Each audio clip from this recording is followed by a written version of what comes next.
Well, how's everybody doing today? It's all music with Todd Ledbetter, and once again, we have our favorite guest speaker, Jeff Castanon, here joining us. How's it going? Super awesome. We had a great conversation for like 2.5 hours before we started this recording, so we're like pumped and we're ready to go. Yeah, we're ready to do We this. had no idea, so we're super excited, and we're going to talk about, oh man, a fantastic album that we both really like a lot, and that is Duran Duran's Rio. I mean, do you guys remember that album when that came out? That thing was fantastic, and all the MTV videos, super, super awesome. Amazing stuff. And what's crazy about this album is it's their second album. I know. I was just gonna say that, but I thought, well, I'm gonna wait and say that because Yeah, holy smoke! I just can't believe for a second album that they were able to do this. I mean, I read that in Wikipedia when I was doing a little bit of research, and I was like, what? The second album? You got? It was hard for me to wrap my mind around that was their second album. I thought it was like at least their third. But yeah, not and the the first case. album had Girls on Film Yeah. and Planet Earth. Right. There are only two cuts off of the first album that really did anything. So the rest of the tracks, you know, There I was don't know. another song that did a little bit of something. It was kind of a slower kind of creep. I can't remember the name of it, but I'm not Oh, recalling it. from the first album? Yeah, another. Oh, There was a couple that were sort of minor hits, or at least deep cuts that were pretty good that I think a lot of people liked. I can't really remember what they were though offhand.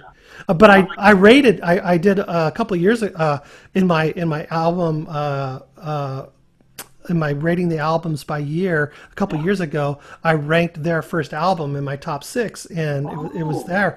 And so there was a couple. I went through the songs, and I remembered there was a couple other songs that were fairly notable, but not Planet Earth. I mean, I remember when that came out, and I was able to get KROQ if I put the TV cable into my stereo. It had an actual like a coaxial thing, and that's how I would get KROQ. And I would hear that Duran Duran. I was like, whoa, this is amazing, because I was a bass player back then, and then that was just the explosion of everybody was talking about it, Duran Duran, and then for this to be their second album. And wow, because I did Sade too, two years in a row, and I did her first album, which was just a classic album, and then I was rating the albums for the next year, and the second album, Promises, was a fantastic sophomore album, and it was just as good, if not better, than the first album, and that oh, goes for Duran Duran's Rio as well. yeah. Oh my gosh, it's true. Now, what was like on Sade's second one? What was the big hit off of that? I can't remember offhand. It was like there was quite. Oops. Ooh, let's see. There was quite a few. Let me see if I can bring that up real quick.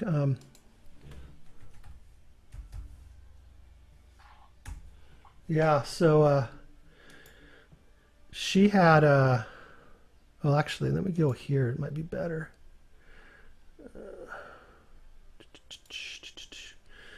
Yeah. Let's see. It's great, man. Even like the last thing that she did, I got that too. And Oh, like Sweetest Taboo. Remember that oh, song? that's huge hit for Yeah, her. yeah, and Never as Good as the First Time. Oh man. Yeah, You're Not the Man, Jezebel, Mr. Wrong.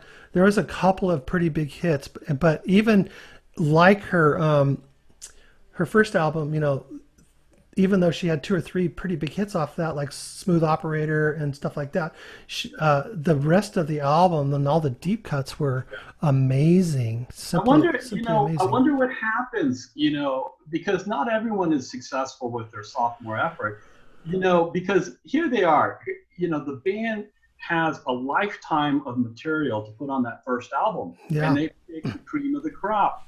So I guess the second album can be cuts that they didn't put on the first album, and maybe they would have. I mean, it's hard to know, but I don't think that happened with Rio because they wrote all this stuff. It wasn't like they're pulling them out of the first album bag. It Yeah. was they wrote these things for the second album. Right. And yeah, well, let's get into this, man. Absolutely. Do you know a little bit of history? I know a little bit of history on the Yeah. guy. Well, let me know what you got. Yeah. So from what I know, when Nick was 10 and John was 12 years old, that's when they met. Oh, So that's Nick and right. Yeah. John Taylor You're met when going way back. they're kids. Yeah. They're kids, and then John, when they got older, John went to art college. But these guys have been playing together and doing music from Wait, there's three Taylors. So John was the guitar player? John's bass player. I mean, not John, but Nick was the Nick keyboard Rhodes, player. keyboard, the Yeah, blonde Nick was the keyboard player, right? Okay. keyboard player. Yeah, so Nick Rhodes, keyboard player, John Taylor, the bass player, met early on and started doing music at a pretty young age. And then John went off to art college. So John went to art college, and that's what he was going to do, but they kept in contact with each other. Eventually, they got Roger Taylor, who is the drummer. Now, I don't know about the Taylor thing because I've always heard no relation, just okay, coincidental. I think yeah, no relation. I don't know if it was a gimmick that they all called themselves. The three of I them. don't. I don't think so. I don't I think think so. it's just coincidence. I have no idea. But Roger Taylor came in on drums, so then it was the three of them for a little while. And then they got Simon Taylor. No, Simon LeBron Taylor. Yeah, Simon comes in, and I've heard the story about it. He used to carry around a lyric book. Simon LeBon used to carry around his lyrics all the time, and I think it was Roger that had said that that was the first time he saw the lyrics for Planet Earth were in Simon LeBon's little book that he had. So I thought that was kind of cute. They had another singer before their Oh, first album I didn't early know on, that. and they were doing these clubs with this real wacky, with Nick on his keyboards, and he had this little keyboard, and they were doing these experimental things in these small clubs, and people were tripping out on it, but it wasn't fully fledged. Oh, But they had another singer that did some of the demos. I did not know that. That's Yeah, yeah, cool, man. yeah. Um, yeah, yeah. When they got Simon, it's funny. Simon, he was like a choir boy. I mean, he started way early singing in church, and he's got legit chops. I mean, Yeah. this guy started really early. I watched something recently, a video, and he Simon had gone back to the church that he grew up in, and to the priest. I think it was priest or pastor. I'm not sure. I'm not sure exactly who it was. And they went into the church that he grew up at, and they listened to a recording of Simon singing as a little boy. Oh my gosh. And he was like this total soprano, so high.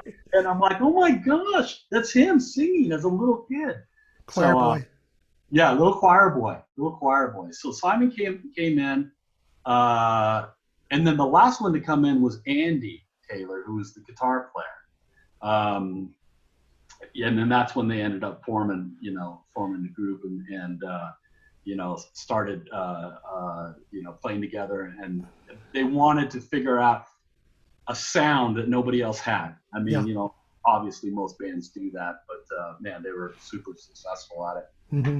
So what do we got? The first cut off of this thing. Right. Well, it's shocking. It's almost like not even like expected, but it starts off with that. Let's see, where am I? Oh yeah.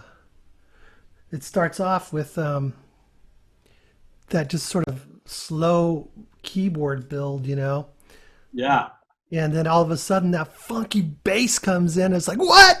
Let's check punches it you in out. the face. Well, let me tell you before you roll it. Let me Yeah, tell yeah. you a little bit about the intro because it'll make it more interesting to listen to.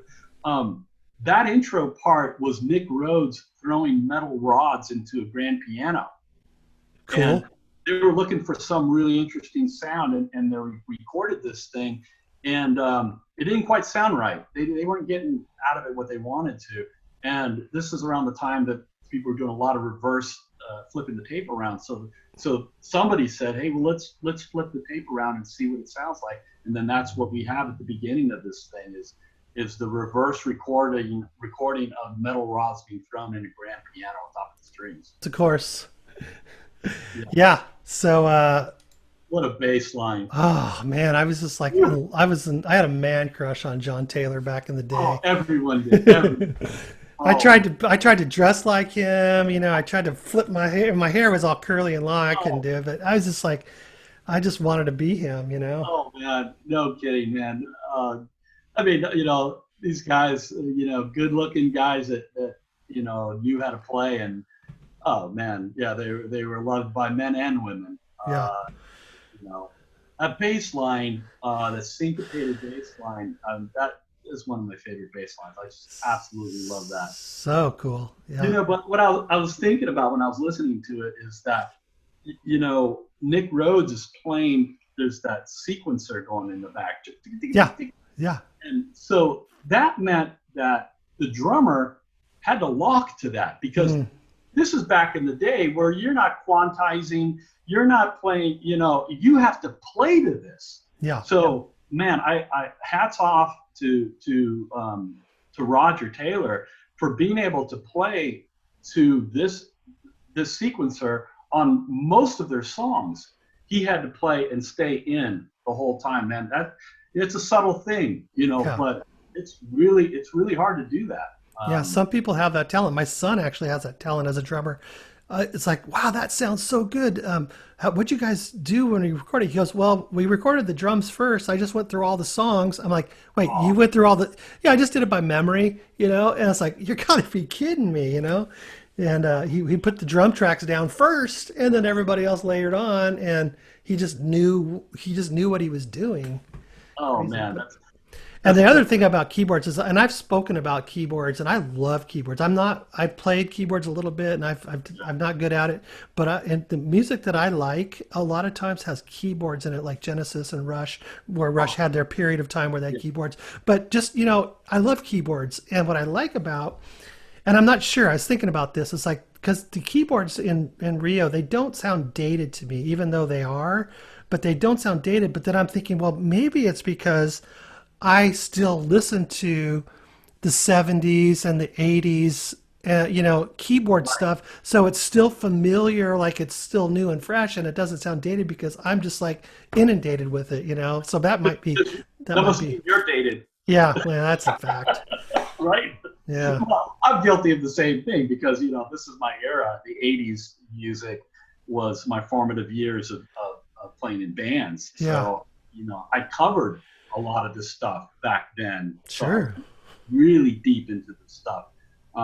Yeah, I mean the keyboards throughout all of this, you got it. They're not so out front like the bass and the vocals. The bass and the vocals, throughout this album, that's really out front, and the keys are layered in there too. But if you just took the task of listening to this whole album and only listen to the keyboards, it's mind blowing what he did. Yeah. Totally. Stuff, and we'll hear a lot of this stuff as we go on. Yeah. Another cool thing about this, with the guitar is that he's got this sound. It's like an Evo. You know what an Yeah. Evo? Yeah. It's that little thing that Yeah, like laser vibrates the it string or something like vibrates that. the string, and then it's ultimate sustain, and it's like. Yeah. I think he's playing one on here because he has ultimate sustain on his guitar, but he's got his own signature and he's got his own signature sound too. He's not a flashy player, Yeah. but I respect this guy because he played what the music needed, Yeah. not what he needed. Not he didn't want to flash. Look how great of a guitar player I'm going to be flashy. He played to the music, and I really respect that about this guy. But Well, to he's your got point is that you're right. He has his own sound because I was doing some research on my top six picks a couple years earlier right around this time that this was released, maybe slightly after. I think it was the mid '80s, '85 perhaps, when the Power Station came out. Remember with oh, the, and he woo, was the guitar player, and I think John yeah, was the bass player, and then it was Robert Palmer on vocals. I think it was and the drummer. I think it was the three of them, and then Robert Tony Palmer. Thompson on drums. Who was it? Tony Thompson on Okay, drums. so a different drummer, but I think it was the guitar player and the bass player of Duran Duran. And Yeah. as soon as you got like Bang a Gong, that T-Rex song that they had a hit with, but you could hear the style of playing, it's him. It's like, yeah, you got Duran, it's half Duran Duran. it really, Yeah. yeah, you really had that. Even though it was a different project, you can still hear that in his guitar playing. Totally, you knew it was him. Yeah, totally. What an opener, right? Yeah, that thing killer. Yeah. And then we got to talk about the video.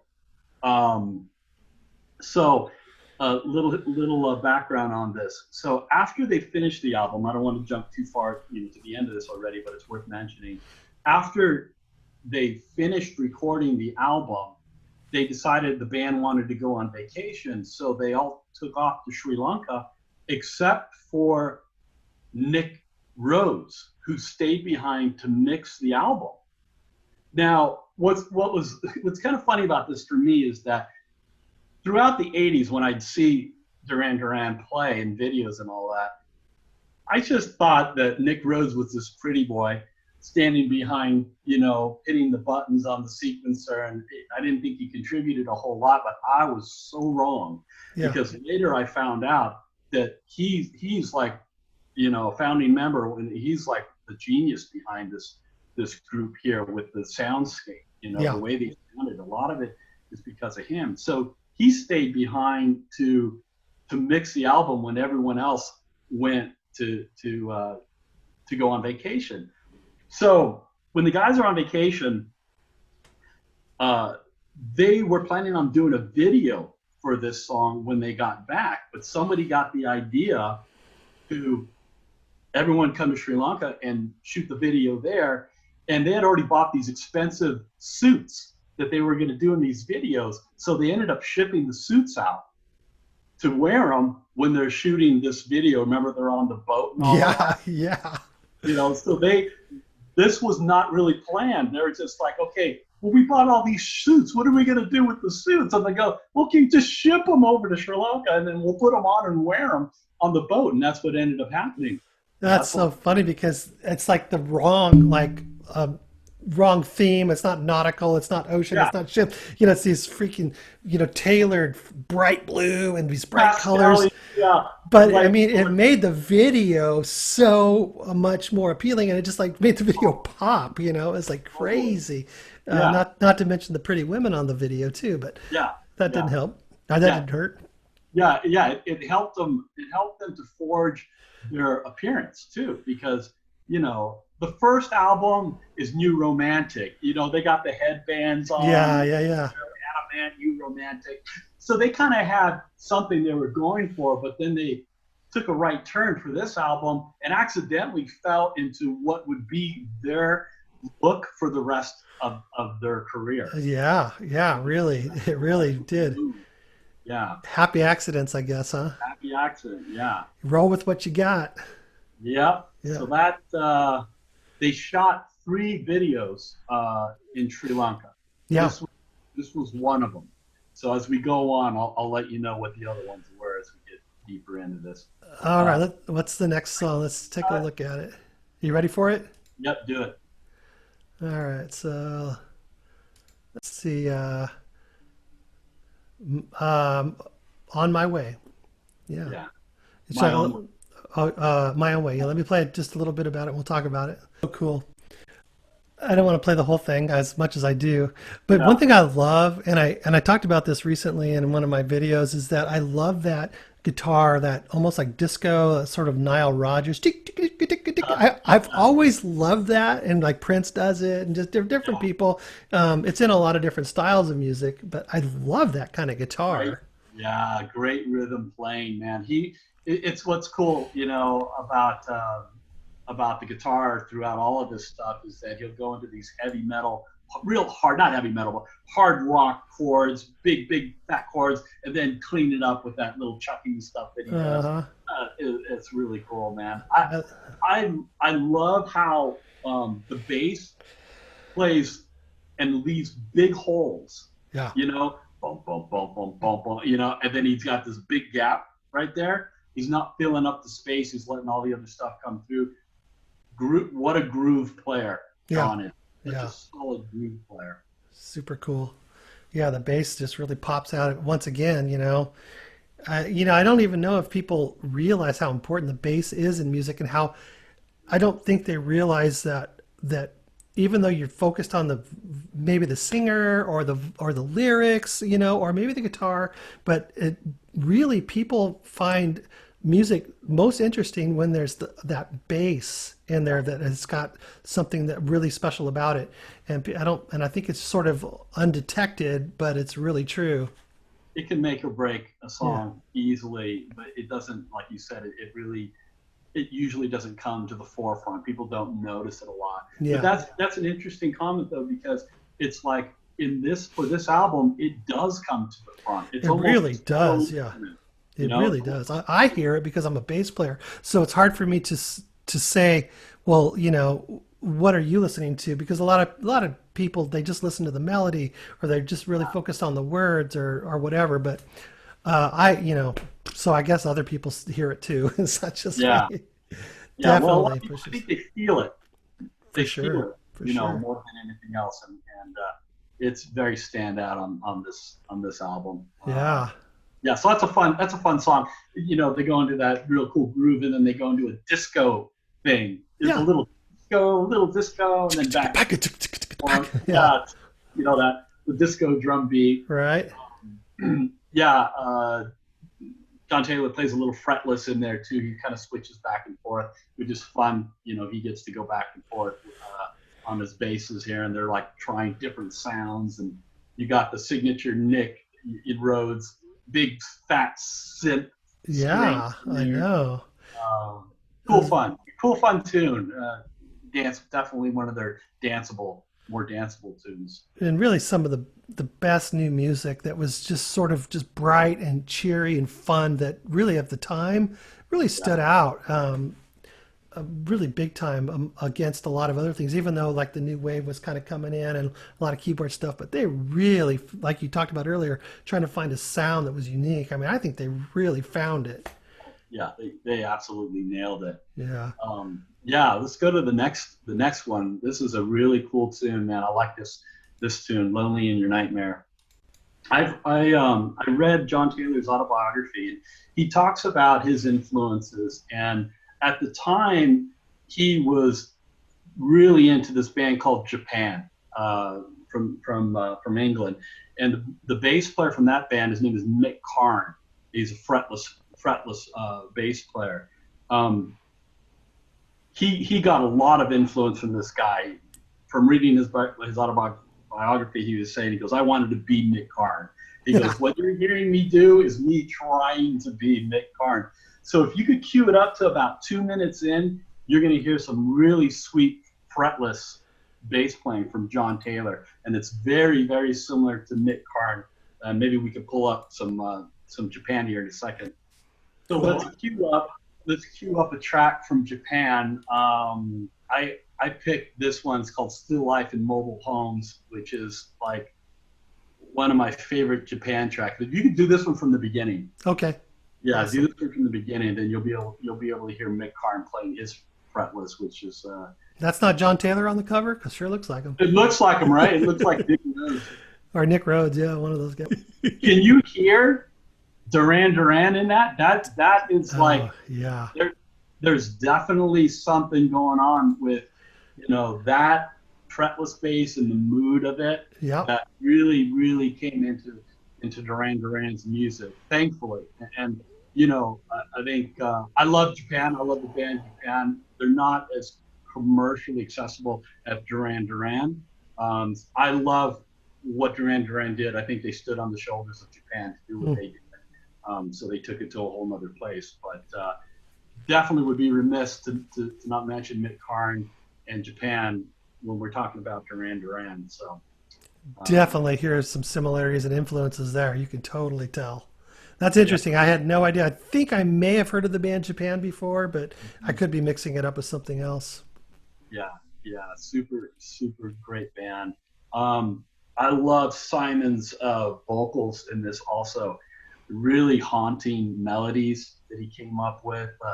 Really cool harmonies too. That's something to listen for too if you're listening to this tune. Yeah, I like that subtle, that chord change too, just before the Oh, chorus. It's just like just a little different. They kind of just like lead you into the chorus. It's like, ah, unexpected yeah, little chord change, little turn in the music there that's not really anticipated. yeah. Uh, Really cool songwriting. Yeah. Let's move on to the next track. another big one for these guys. Great stuff, man. Yeah, so that's the Jupiter 8 keyboard. Yeah, I remember the Jupiter. Yeah, remember The that? Jupiter 8, dude, the greatest sample and hold on the planet, the great arpeggiator on that thing. Yeah, so that's the beginning of it. Nick Rhodes had gotten the Jupiter 8 and went nuts with it. So he's like, oh man, you hear that in so many of their tunes. But Yeah. I like John's bass was just kind of boom, boom. oh But every once in a while, something I really like is all of a sudden they're doing that bump, and then he does those farts. yeah, yeah, You know, it totally does. then he starts building up. He's like, dum, dum, dum, dum, dum, dum, dum, dum, you know, during the, Yeah. Oh man, what a feel! Cause it's funny because in this song, if you listen to the bass part, he's thumping those boom, boom, and then he'll hit burn it. It almost sounds like a mistake. yeah, Like when I hear that bass line, I'm like, it sounds like when you hit the wrong note when you're yeah. playing, and you shift to another note. Correct it real quick. Yeah. Yeah, yeah. I don't know. I don't know what that's like. No, I don't. Well, I do. Well, you know, I assume that other people have had that problem in the Right. past, but Yeah. yeah, Never happens. never. Yeah, so it sounds like he's correcting a wrong note on Yeah. that every time I hear it, but it's exactly what he wanted to do. Obviously, it's beautiful. It's awesome. So this is another Sri Lanka video. This is the second Sri Lanka video, and they had the Indiana Jones theme. Remember? Oh, that's right. Yes, yes, The yes. pirates wear that hat. Uh-huh. I think he even had a whip on him. I don't know. But, I just happen to have something in yeah, reach. baby. I didn't plan this, but There we you know, go, come there on, we let's go. That's what you needed to be wearing while you were hearing this. Yeah, it's totally the Indiana Jones thing. Which, Yeah. most of I think yeah, some of the guys in the band. It's funny because the personalities in the band are very different. I think Simon and John and those guys. I think that they like doing all this kind of stuff, and some of the other guys, like I think Roger and maybe Andy, were not really as into all this kind of stuff, being the rock star kind of thing. So you could see it. I saw some footage of these guys when they're shooting this and they're horsing around and stuff, and they look so happy. Yeah. These young guys, they're in their 20s. Oh. They're shooting a video for their song. I mean, living the dream. Totally. Right. Yeah. Well, just a little side note on my hat. I wore it. This is my camping hat when I go on my van trips and stuff. But I wore it to the grocery store yesterday to where I work. So a lot of people saw me wearing this hat. And of course they gotta, make mention of it. Oh, hey, nice hat. And I'm like, yeah, well, the hat is the hat. I'm just the accessory to the hat. Right. It's all about the hat. I wanted to come to the store. I was just the delivery mess. I was the delivery method for that. I'm just accentuating the hat. That's all I am. That's just great.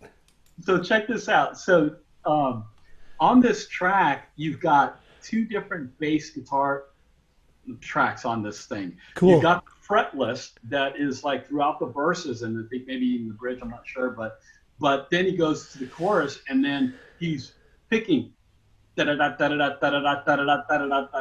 picking. He's like galloping that part. Yeah. It's got that feel, that pattern, and so he laid down two bass tracks for this, right? So when they finished the album, they had to go out and promote it. So they had to go and play this live, and he goes, "It's a bitch to play because I'm like I'm using my fingers." Like I'm doing this with my fingers, and then I got to get a pick, and then I got to start playing this other part. And he goes, I had to jump back and forth between this finger thing and the picking thing. He goes, it drove me crazy, to nail this thing down. He goes, it was a hard song to play, even though it doesn't sound like it. It was right. For him to pull off live because he kind of put himself in a corner by oops.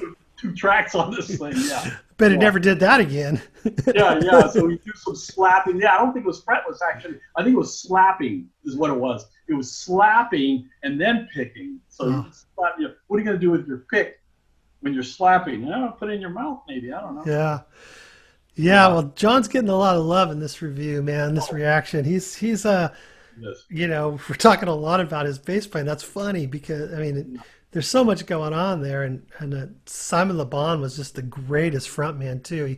They all had the look, but he had the look, and he was quite a performer on stage too. Because I've never seen him live, but a lot of live concert footage I've seen and concerts, whole concerts actually.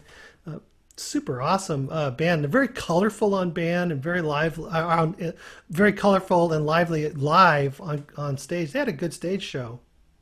Strong, what a strong singer, dude. And like, what I love about Simon also is how he layered in his backing vocals too, Yeah. because those backing vocals are so freaking strong. And And tight too. tight, really good with harmony. He's got Yeah. killer ear. And you hear that when you're listening, you're dissecting the vocal parts. You're like, oh my gosh, that's not a typical harmony. The motion may be following the melody, like Right. here's the melody going like this, and then all the other harmonies kind of follow it. But he would do stuff with he'd have oblique motion and all kinds of weird stuff going on, because that's what he heard. That's what he wanted to hear on the recording. Well, it's very distinctive in their style too, because I remember years later, after sort of their popularity had kind of dwindled, and all of a sudden on the radio came this song, and I heard it. I was listening to it. I was very intrigued by it. I was like, wow, this is a really cool song. And I was listening to really the vocals and the harmony. I go, that sounds like Duran Duran, and it was Ordinary World. And Oh, yeah, so there had been some member changes at this point. There had been some changes, and I don't think the guitar player, uh, uh, what's the guitar player's name? Andy Yeah, quit, and yeah. then later, way later, they got Warren Cucurullo Yes, Warren. I think he was on that album. from Missing Persons. He Yeah. became, dude, that I get chills thinking about Ordinary World. By the way, Oh, I was blown away by that song, and boom, man, I was instantaneously a Duran Duran fan again. I never left, but they'd sort of taken a bit of a hiatus, not only in putting out records, but I think just in their popularity. But when I heard that, I was like, that oh, sounds like Simon Le Bon to me. I had to know more, and that's still one of my favorite all-time Duran Duran songs. it is. That's probably that I will venture to say that is my favorite Duran Duran song, Ordinary World, and Super and good. they did it so late in their career. Yeah, yeah. No, they were kind of done in a way. Yeah, How people have their popularity cycles, but they really managed to, in the mid 90s, sort of pick up their career again and still have a couple more albums that had some hits on them. They did pretty good. Yeah, amazing. yeah. Yeah, wow. I'm glad you brought that up. That song just gets me mad. All right, so now we go to the B side, and I say B side because I used to have this on cassette back in the day, and I remember I'd get done with that last tune and flip the cassette over, and then I'd be listening to New Religion. Oh, okay. Okay, the B side of the tape, not the B side of the 45. Anybody Yeah, remember what a 45 is? Anybody old enough? right. That's I'm guessing the album was the same layout, A hmm, side, B side, with these songs on it. I would guess that that's uh, the way they did it. The cassette reflected the album most as likely, well. yeah. This was definitely the first song on the B side of the cassette. Yeah, I was reading too about the different because the American release, United States release was a little bit after the release in like the UK and a couple other countries by a couple of months, but it was basically similar tracking. Did you Let's know that they remixed it for America? Yeah, yeah, yeah, that's right. I did read that. They were Yeah. concerned. They were concerned that it would not be taken very well because already their image, because they're kind of feminine-looking guys, the way they dress and all that kind of thing. They were afraid that they were gonna, not do well in Middle America. So they ended up remixing it, making the guitars harder, and putting the vocals more out front. Yeah. So really, really cool. On this tune, they were listening to a lot of David Bowie at this time, and if you got the track "Stay" queued up, take a little bit of a listen to that, because this is kind of what they were listening to when they wrote this song, "Stay" by David Bowie. For sure. Yeah. Even the keyboard swirling, they're not as present in this particular production as they are in the Duran Duran song. But I mean, those keyboards kind of just not just one. It was like a lot of sound effects just kind of swirling around my head, Yeah. and very similar to that. Yeah, but totally, I can see how they were influenced there. Yeah, I mean, and that solid bass line and the guitar, the rhythmic Hmm. guitar, you could hear, all the elements of it. But here's the beauty about being influenced by other people's music is that we ended up with New Religion. I mean, I'm a huge David Bowie fan. Don't get me wrong, and I think "Stays" is a wonderful song. But I love New Religion. I love that song, and they took this song and they said, this impacts me and inspires me, and I'm going to use it. It's going to be my muse for writing my song, and then they end up writing this other thing, which is incredible, and this is how influences work. It's fun, and if you're a musician, if you ever get worried about taking somebody else's music and being influenced by it, because I know I've spoken to a few other musicians who have said they had concerns about, well, I want to write this song and I want it to be like this, but I don't want to copy them. Don't worry about it. You can't copy them. You Yeah, yeah, won't copy them. It'll right. still go through all of your filters and it'll sound like you with all your influences. So just go for it. It's a good example of turning an influence into something. Well, I have sort of an opposite opinion on that in a certain way. It's like sometimes when I really like something, and then I hear somebody do something that may be copying it, and it's not as good, and I'm like, what's the point of that? Why did it's like, don't give me worse, but You got to take it somewhere else. yeah, it's like you didn't even come close to like doing Stay. That is not even on par. Not the case with Duran Duran's New Religion, of course, Yeah. but I'm just kidding. But I do think that sometimes it's like, it's like when like at work and we've got some really good food people love, and all of a sudden they discontinue it, but then they replace it with something else, but it's not as good. You're like, what the heck?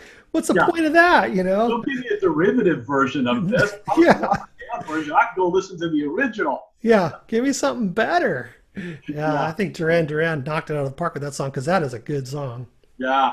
Cool thing about the lyrics on this thing, you go back and listen to it. There's a section, it's the pre-chorus, I think, where Simon is singing two parts, and it's like his brain, he's arguing with himself, two voices in his mind. So it's cool if anyone wants to go back and read the lyrics. Yeah, I heard it where it's like he's like singing a line and it's still like going, and he comes in with the next line and he Yeah, just passes itself. And that's a cool recording technique too.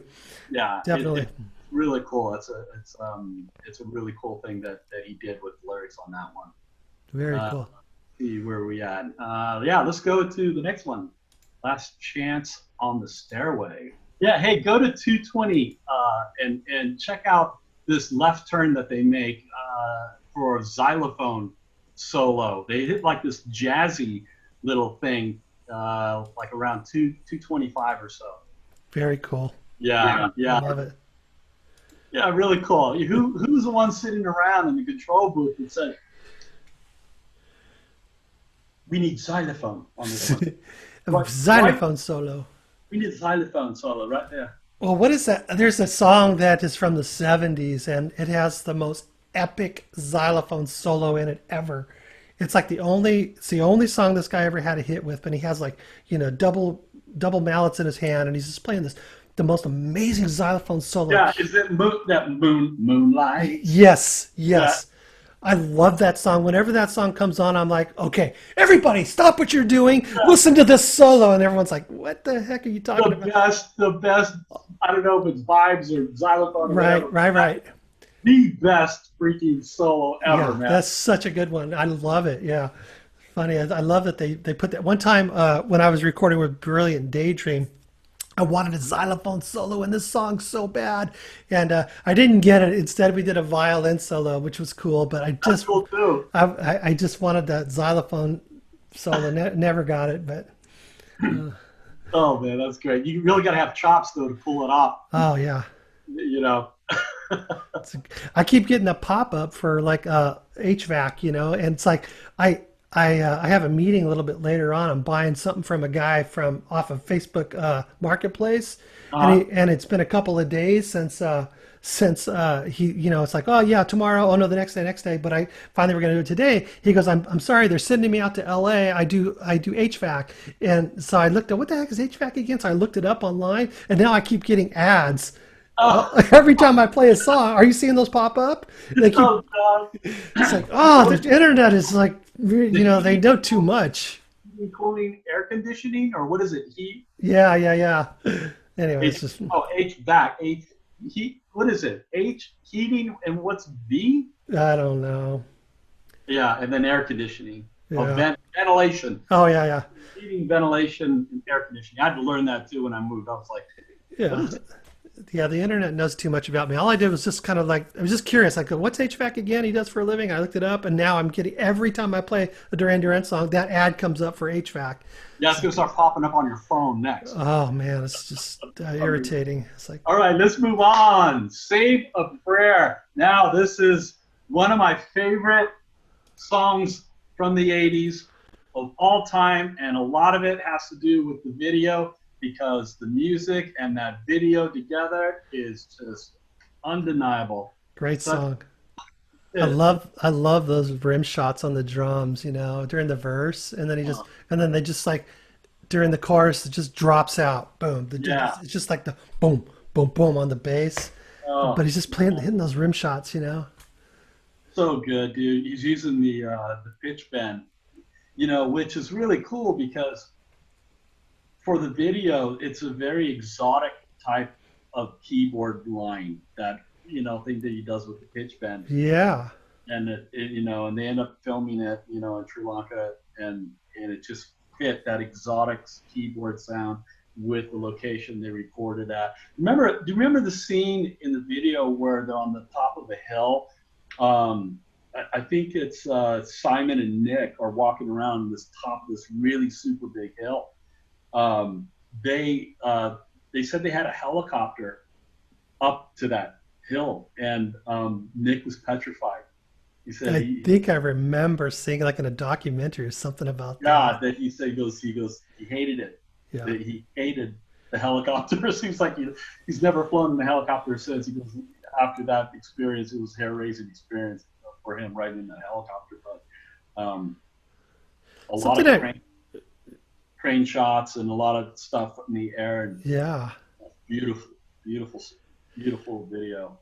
Something I really like about this album, and I think in subsequent albums too, but it's Simon Le Bon's voice is the way they process it too. Mm, It's almost like there's a not that he's doubling his voice, but like there's a doubler on it, and almost like a phaser on it, and maybe even chorus, and it's just blended just so subtly that it's there, but it really gives it a lot of depth and a lot of interest. It's a yeah, very cool. It's almost an instrument itself. His voice. great point, man. Yeah. They treated his vocals like another instrument, Mm-hmm. and yeah, I think he probably sang multi-track his vocals. He probably sang them Yeah. twice. Yeah. I'm Because sure. that's a better effect when you're doubling vocals, is to Yeah. act, sing it again, and you get a cooler sounding doubling effect when you actually re-sing it. Very Um, very common in their music. That yeah, sort of signature sound to me. I hear that really or, prominent as part of, and that's kind of what I recognize too in Ordinary Man that I was talking about earlier. Sort of that sound. yeah, isn't that funny how that becomes part of your signature? The effects can Hmm. actually help shape your sound. Not just your voice, not just the tone, but actually the effects applied to it as well can make you stand out and have an original voice. That's a good point. I think many times over the years, when I was younger, and there'd be songs that I liked and really liked them or whatever, and vocally, and then I think ever since like the digital age and some of these remasterings that have come out, and I think this is even remastered. I've noticed like the effects on the vocals that I didn't really notice as much before when they were originally released. It was like, wow, this is a lot of effects on these vocals Right. that I was like, and I've noticed that many times over the recent years from older songs.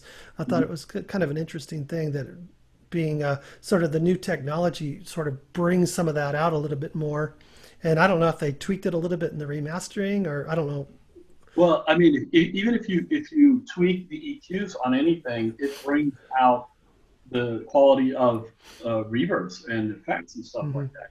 That's just part of mixing. Is you got all kinds of different ways to sit an instrument in a track, and if they change the EQ, it also changes the EQ and the resonance of whatever effect that it's using. So then it's like really pops out. But I Yeah. think also that there's some heavy usage of certain effects, like throughout this album, there's a lot of gated. You mentioned this in one of your other videos that I had thought was a good point, that in the '80s they did a lot of gated reverb, and Yeah, I blame Phil Collins for that. Phil Collins, man, he's the godfather of gated reverb. Yeah, for sure. So people really like that big sound.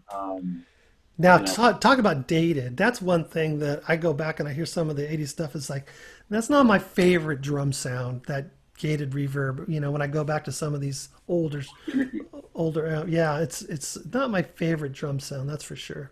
yeah. But you're right. I mean, for this, I can listen to this now and get the same out of it that I did when it came out in It 19. sounds the same to me. Yeah, it's still just as fresh and just as Yeah, vibrant, just as funky, as it was back then, and even more so probably now because I feel so much more connected to it. It's like yeah. I'm anticipating that bass line coming in. I'm Right, I'm excited right. for it, and when it hits, I'm like, yeah, I'm just happy.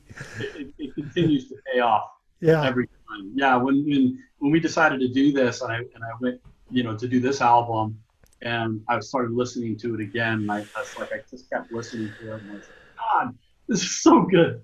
It's like, it's always been pegged as one of my favorite, albums from the '80s, but coming back and listening to it in 2020, it's still freaking great. Yeah. It's really really stood the test of time. So the Really, last really is. the last track, the chauffeur, this was the last track they recorded as well. An interesting thing about the chauffeur is that when you play it in a second here, you'll be able to hear this. The opening keyboard line was an acoustic guitar. Originally, that whole beginning part was done on acoustic guitar, and then Nick said, mm, Nick, can we try something else? Can I try and do this on the keys? Because I have something that might be interesting. So they ended up switching it to the keys, and that changed the tone of the whole song. Very Yeah, unique song, very recognizable from the opening note. You're like, oh man, this is something different for yeah. sure. So Let's take a take. listen to that. I don't know if you'll be able to hear it in the recording, but there are these little sound bites of somebody dropping ice in a glass, and Okay. you might be able to hear it in your headphones. I'm not sure where it is in the track, but listen for that as well. I wanted to Oh, sing Blue Silver. play those flutes coming in right here. Yeah, what a trippy little thing. I don't know if that's a mellotron or I don't know what they use there, but it's a little bizarre thing to drop in there. That's why I like this song is very different than all the other songs on here. It's almost as if they said, "Let's do something for us now." Yeah, I really like the way the melody line comes in almost unexpectedly. You almost expect it to wait another like half measure before that the melody line comes in, and he comes right in, and then when it comes to the chorus, he kind of shifts back to more of a standard sort of format. To Yeah, me, you almost don't expect it to come in right where it does, but it right, really makes a huge difference in the song the right. way he approached Really, it. really cool song. Not like any of the other tracks. It stands out to me too. Yeah. Uh, it's kind of haunting, kind of It tune. is. Yeah. Great album though, man. Masterpiece. It's so cool to come back and just revisit it and talk about it. Yeah. Man, it's super fun. Yeah, and a lot of interesting information about them. And it just seems like I don't know what happened when they sort of split up and changed, some members. But then I think they got back together for a while too. But I think and they were doing a lot too. Like I said, the Power Station, and then what was that other band that some of the other members kind of split off and did something too. And I Yeah. can't remember what that one was called. But there was Oh, another band that yeah. uh, I don't remember the name of the other group. No, let me see if I can find it. But super awesome album. no, it wasn't the Firm, right? That was a different thing. No, that was Paul Rogers and Jimmy Page. Right. No, what was it? The Power Station is the one I remember the most because I really liked the Power Station. Yeah. Um, Power Station, Arcadia. Arcadia. That's the one. Yeah, That was it. Arcadia. Yeah, I like that band too, and that one had Simon Le Bon on vocals. Right. Yeah, Right. yeah.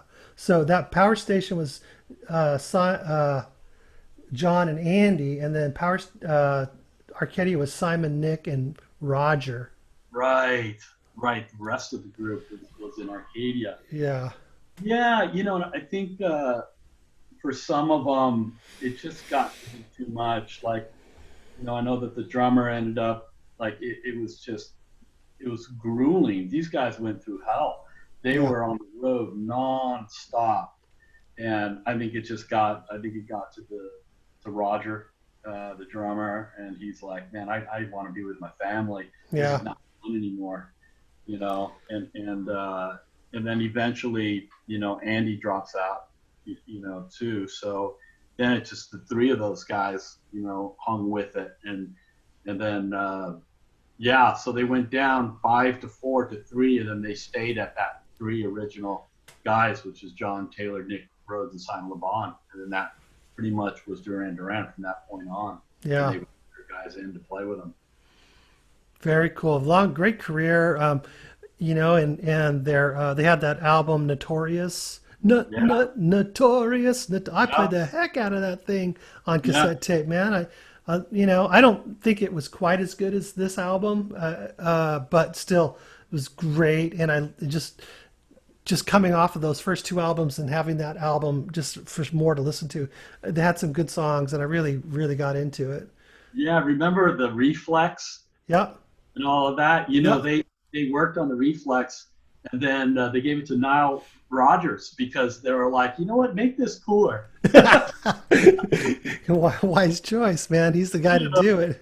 Yeah, Yeah. they came back with the rip, Yeah. all of that crazy remix stuff. And Yeah.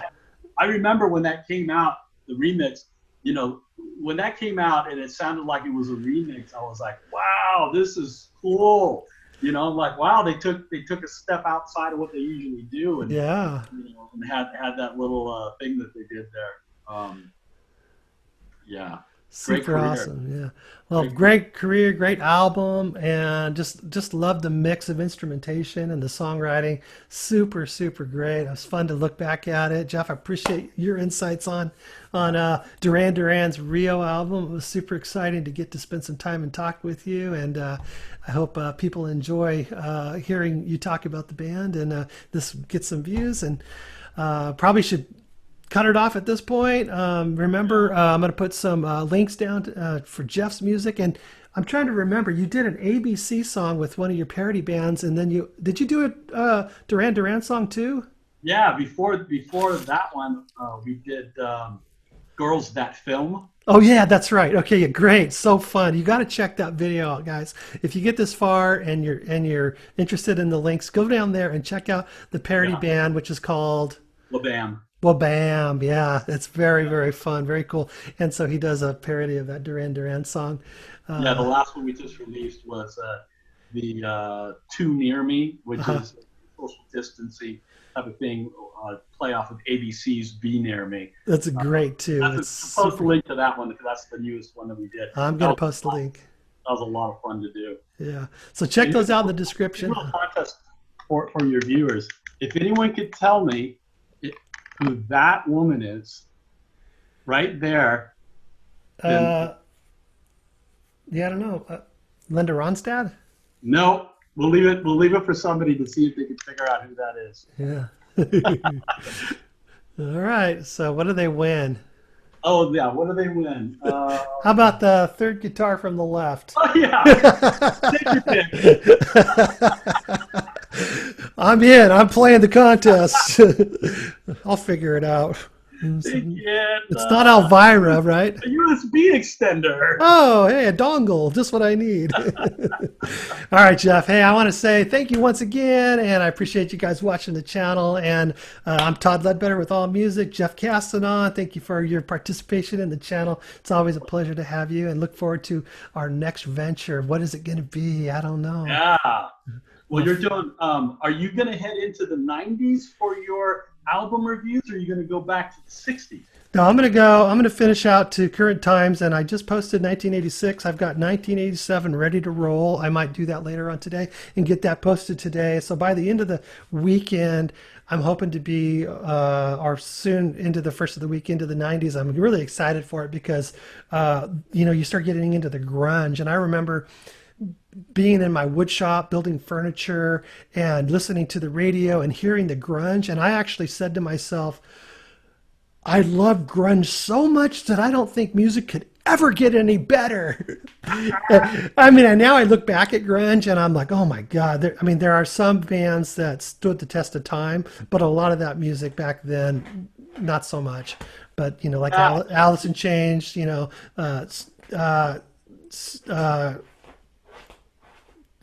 Soundgarden, Mudhoney. yeah, just some of those great bands like that.